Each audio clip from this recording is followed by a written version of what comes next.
शिवराज जी, सच है कि बचपन से ही आप बड़े धार्मिक प्रवृत्ति के थे, पूजा पाठ करते थे और मैंने तो सुना कि आप साधु बनना चाहते थे। मेरा गांव नर्मदा जी के किनारे है, जहाँ मेरा जन्म हुआ जैत, और बचपन से वहाँ साधु संतों का आना जाना लगातार लगा रहता था। तो उनकी संगत मिलती थी तो मेरे मन में भी एक इच्छा जागी थी कि मैं ध्रुव और प्रहलाद की तरह भगवान की गोद में बैठूं। और इसके लिए मैं कई बार कोशिश करता था नर्मदा जी के तट पर बैठ के भगवान की भक्ति करने की, ध्यान करने की, प्रार्थना करने की कि मुझे भी अपनी गोद में बिठा लो।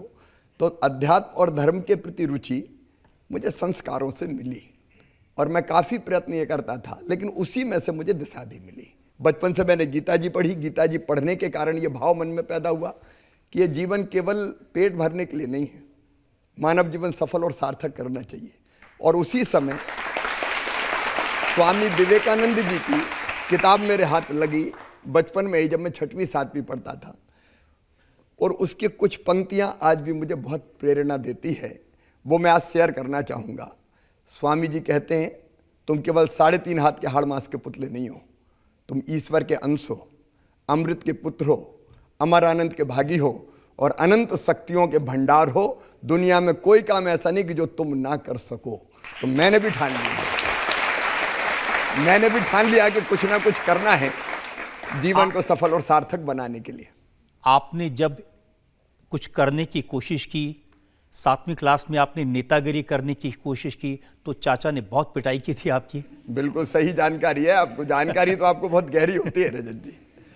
दरअसल जब मेरे मन में ये भाव हुआ कि कुछ करना है, तो हमारे यहाँ जो मजदूरी करने वाले हमारे भाई बहन थे और बच्चे भी उस समय मजदूरी करते थे, ये बात मैं लगभग 50 साल पहले की बता रहा हूँ, तो उनसे कड़ी मेहनत करवाई जाती थी और बदले में रुपए नहीं देते थे, अनाज नाप के देते थे एक बर्तन में, जिसको हम पाई और कुड़ा कहते थे। तो वो 2.5 पाई नाप के देते थे। मुझे लगता था 2.5 पाई सुबह से लेकर रात तक की मजदूरी के लिए बहुत कम है।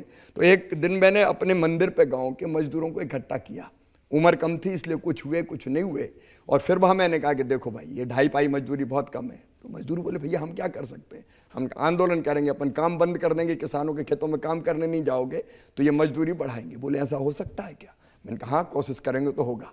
क्या करें, हम का जुलूस निकालते हैं। उस समय बिजली नहीं हुआ करती थी गांव में, तो हमने पेट्रोमैक्स जलाया, जो गैस बत्ती होती है। एक मजदूर ने सिर पे रखा, बाकी मैं उनके साथ खड़ा हुआ, बाकी लोग मेरे पीछे चले, और हमारा नारा था 2.5 पाई नहीं 5 पाई लेंगे, नहीं तो काम बंद करेंगे। लेकिन जब वो जुलूस मेरे घर के दरवाजे के सामने पहुंचा तो मेरे चाचा जी लाठी लेके निकले और उनका आओ मैं देता हूँ मजदूरी तुम्हें 5 पाई। जैसे उनने लठ उठाया, बाकी तो छोड़ के भाग गए, अकेला मैं पकड़ा गया। और उसके बाद जो धुनाई हुई है वो अभी तक याद है। लेकिन आपकी जो धर्म के प्रति आस्था थी वो अब तक नहीं बदली। अब भी हम देखते हैं कि आप मंदिर में जाते हैं, भजन गाते हैं, झांझर बजाते हैं। निश्चित तौर पर भारत अत्यंत प्राचीन और महान राष्ट्र है। हमारे जीवन मूल, हमारी परंपराएं, हमारी संस्कृति जो हमें विरासत में मिली है, उस विरासत को आगे बढ़ाना और उसमें पूरी तरह से विश्वास रखना, श्रद्धा की दृष्टि से देखना, ये मेरे स्वभाव में है, ये मेरे संस्कार में है। और जब भी मुझे समय मिलता है मैं मंदिर पहुंचता हूं। ऐसे कुछ वीडियोस मेरे पास में हैं, जब आप मंदिर पहुंचे, कैसे आपने भजन गाए, कैसे आप मगन हो गए, वो मैं जरा जनता को दिखाना चाहता हूं।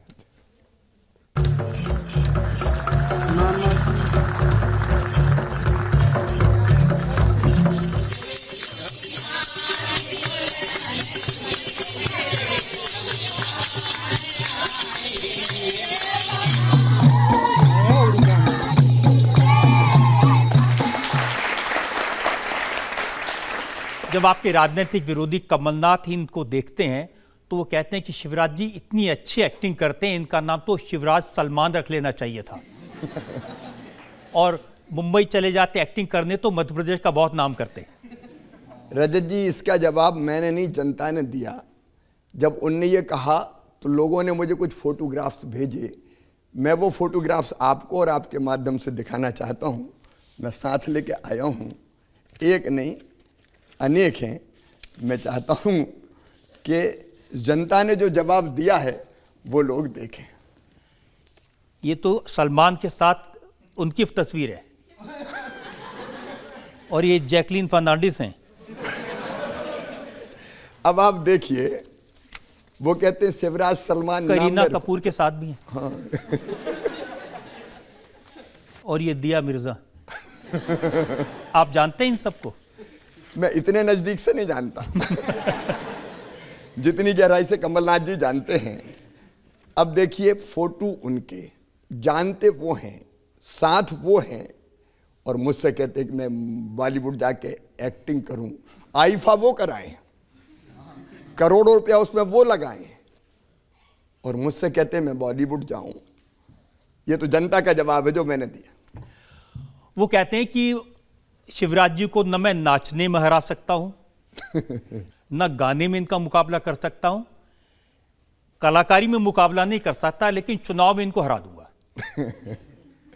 चुनाव में तो जनता फैसला करती है, लेकिन जनता के बीच रहना ये मेरा धर्म भी है, मेरा स्वभाव भी है।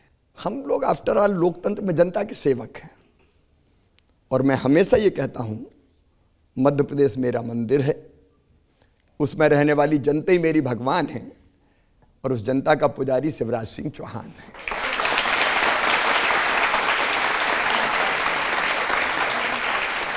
तो मैं वो कोई मौका नहीं छोड़ता जनता के बीच रहने का। कार्यक्रम हो, कार्यक्रम ना हो, धार्मिक आयोजन हो, कोई उत्सव हो, अपनी जनता के बीच रहता हूं, जनता के बीच नाचता भी हूं, गाता भी हूं, गले भी लगाता हूं। लेकिन जो भजन कीर्तन आप करते हैं, भगवान का नाम लेते हैं, तो उसके बारे में कांग्रेस हमेशा ये कहती रही कि आप धर्म का इस्तेमाल कर रहे हैं राजनीति में आगे बढ़ने के लिए, हिंदुत्व का नाम लेकर के वोटों को इकट्ठा कर रहे हैं। देखिए, हिंदुत्व क्या है ये हमारे विरोधी मित्र जान लें। एकम सद विप्रा बहुधा वदंती हिंदुत्व है, आत्मवत सर्वभूतेषु हिंदुत्व है, अयम निजम परावेत्ति गणना लघुचेत साम उदार चरिता नाम तू वसुदैव कुटुंबकम। पूरी दुनिया एक परिवार है, ये हिंदुत्व है। सबको अपने जैसा मानो, ये हिंदुत्व है। जियो और जीने दो, ये हिंदुत्व है। धर्म की जय मतलब अच्छाइयों की जय हो, अधर्म का नाश मतलब बुराइयों का नाश हो, और प्राणियों में सद्भावना हो, और विश्व का कल्याण। विश्व का कल्याण हो, ये हिंदुत्व है।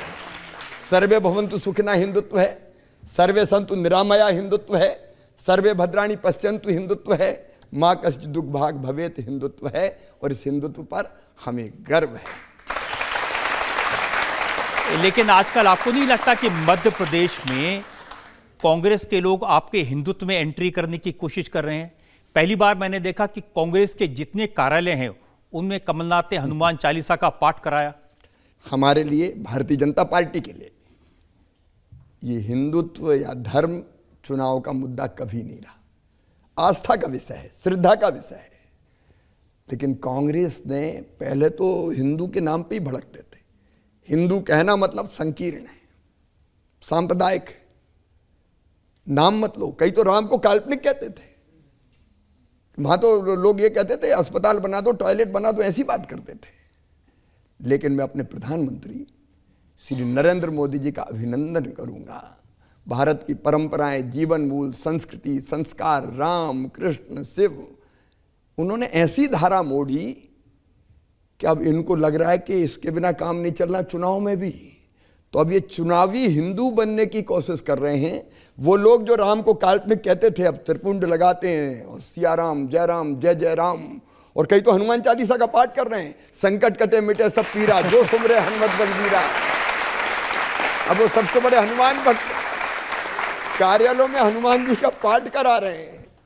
ये तो चमत्कार है जो मोदी जी ने, जो मुख्य धारा है देश की, उस पर आने को विवश कर दिया। देखिए, वो तो लोगों को बताते हैं कि उन्होंने छिंदवाड़ा में हनुमान जी की, बजरंगबली की 110 फीट ऊंची प्रतिमा लगवाई है।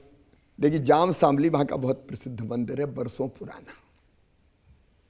तो पहले वो कहते थे सब मैं नहीं बनवाए, तो मैंने ये कहा कि लाल किला और कुतुब मीनार भी आप नहीं बनवाई होगी। तो अब बाद में मंदिर बनाया, उनने कहीं प्रतिमा लगाई, अच्छी बात है, उससे इनकार नहीं है। लेकिन आप देखिए, ये धर्म और आस्था नहीं है कि आप दिखाने के लिए कार्यालय में पाठ करो। सुंदरकांड का और हनुमान चालीसा का। ये दिखावटी है, चुनाव के लिए लग रहा है कि अब इसके बिना काम नहीं चलेगा। आजकल तो संतों की कथाएं करवा रहे हैं वो। हाँ, मैंने सुना कि बाबा बागेश्वर जो धीरेन्द्र शास्त्री हैं उनकी कथा करवाई छिंदवाड़ा में। पहले वो उनकी पार्टी के कई लोग जिन संतों को ढोंगी अलग अलग नामों से संबोधित करते थे, अब जब लग रहा है कि काम नहीं चलेगा तो कथाएं भी करा रहे हैं। तो कुछ आशीर्वाद मिलेगा उन्हें बजरंगबली का? देखिए, बजरंगबली तो जो पात्र होता है उसी को आशीर्वाद देते हैं।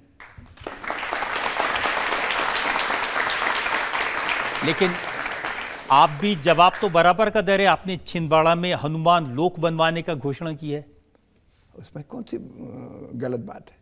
हमने केवल छिंदवाड़ा में नहीं और आज से नहीं, हमने जो सिंहस्थ उज्जैन में कराया उस समय कई मंदिरों का जीर्णोद्धार करवाया, एक नहीं अनेकों मंदिर, क्योंकि वो हमारी आस्था के केंद्र हैं। हमने उज्जैन में महाकाल महालोक बनवाया, हम ओरछा में राम राजा लोक बना रहे हैं, हम जामसावली में हनुमान लोक बना रहे हैं, हम कहीं बनवासी राम भगवान लोक बना रहे हैं। संत रविदास जी का विशाल मंदिर जिसका प्रधानमंत्री जी ने अभी शिलान्यास किया सागर के बड़तुमा में, वो लोक बन रहा है। देवी लोक बन रहा है सलकनपुर में। अलग अलग लोक बन रहे हैं क्योंकि ये हमारी संस्कृति को भावी पीढ़ी को सौंपने का काम करते हैं। देखिए, हजारों साल पुराना हमारा देश, हमारी संस्कृति, हमारे जीवन मूल्य, हमारी परंपराएं, इसको आने वाली पीढ़ी को सौंपना, इस विरासत को, ये हमारी ड्यूटी है, हमारा कर्तव्य है। तो एक तरफ आस्था के कारण हम कर रहे हैं, श्रद्धा के कारण हम कर रहे हैं, ये भी राजधर्म है। अपने विचारों को, और मैं कहता हूँ जैसे हम बना रहे हैं ओमकारेश्वर में एकात्म धाम, स्टैचू ऑफ वनडेस हम बना रहे हैं आदिगुरु शंकराचार्य जी महाराज का। शंकराचार्य जी कहते थे एक ही चेतना सभी प्राणियों में है, जड़ में भी और चेतन में भी है, एक ही चेतना। और इसलिए सिया राम मैं सब जग जानी, सबको एक जैसा मानो, कोई भेदभाव नहीं, कोई छोटा नहीं, कोई बड़ा नहीं, कोई ऊंचा नहीं, कोई नीचा नहीं। और मैं मानता हूं आदिगुरु शंकराचार्य जी की ये विचार कि एक ही चेतना हम सब में है, सारे भेदभाव और मतभेदों को समाप्त कर देंगे और भौतिकता की अग्नि में दग्ध विश्व मानवता को शाश्वत शांति के पथ का दिग्दर्शन कराएंगे। और इसलिए स्टैचू ऑफ वननेस हम बना रहे हैं विश्व को शांति का संदेश देने के लिए। और एक बात और इसके साथ में जोड़ रहा हूं, हमने उज्जैन में महाकाल महालोक बनाया। श्रद्धा और आस्था का सैलाब तो उमड़ा ही, लेकिन वहां की पूरी आर्थिक दशा बदल गई। अकेले उज्जैन में सावन के महीने में लगभग 2 करोड़ लोग महाकाल महाराज के दर्शन करने आए। 2 करोड़ लोग। उज्जैन बदल गया। सैकड़ों होम स्टे, होटल, रिसोर्ट, अलग अलग तरह की रिक्शा वाले का रिक्शा चल रहा है, टैक्सी वाले की टैक्सी चल रही है, होटल वाले की होटल चल रही है, कोई फूल मालाएं बेच रहा है, कोई प्रसाद बेच रहा है। उज्जैन अकेले में 100 करोड़ रुपए का दान 10 महीने में आ गया। ऐसी भीड़ उमड़ती है कि पूरी की पूरी उज्जैन की दशा बदल के रख दी है आर्थिक रूप से। हमने वहां जो दुकानें बनाई थी महाकाल महालोक में, उन दुकानों का जब ऑक्शन किया तो आपको आश्चर्य होगा कि लगभग 2.5 करोड़ रुपया एक दुकानों के ऑक्शन में 100 वर्ग फुट की दुकान। मरीन ड्राइव में इतनी कीमत है दुकानों की। तो महाकाल महालोक तो बना, श्रद्धा और आस्था के कारण तो आते ही हैं, लेकिन हजारों लोग रोजगार से लग गए, पूरी अर्थव्यवस्था बदल गई। तो आस्था और श्रद्धा के साथ साथ बाकी लोग भी हम बना रहे हैं, वो आध्यात्मिक सुख तो देंगे ही, भौतिक प्रगति भी करेंगे।